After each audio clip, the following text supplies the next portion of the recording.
So, parang feeling mo ba ngayon, naiitsapuwera tayo, feeling mo hindi tayo nabibigyan ng pansin? With the Six of Swords, ah, hinahayaan mo muna ito, no?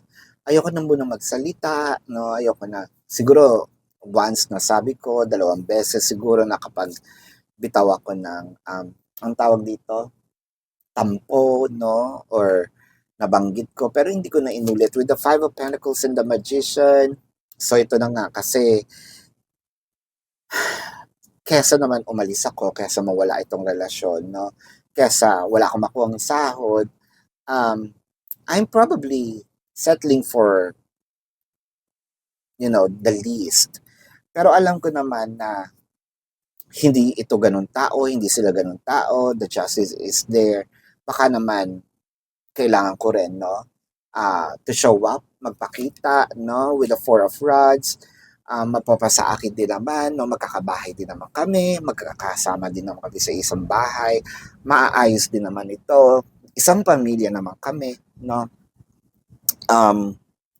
Kailangan lang namin magtulong-tulong with the Ten of Pentacles and the Knight of Rods. So, nandito na siya. Hindi man, let's say, meron tayong nabuong idea, date, no? Specific date. Siguro by 2025, okay na tong ganitong amount of money, no? Meron na akong ganitong pera sa bangko, or baka manager na ako, supervisor na ako, ganyan-ganyan, yada-yada. But it just so happen na medyo late nga. Pero hindi naman to ganun ka-late. May konting gap lang, no? Siguro nga ito, kailan ba kami magsasama sa bahay, no? Ang inaasahan ko by the start of January, dahil February na, nandito pa rin ako sa bahay ko, no? Hindi pa rin kami na magkasama. So, antay-antay lang ng kaunti, no? So, which is, yun yung ginagawa mo with the Three of Cups.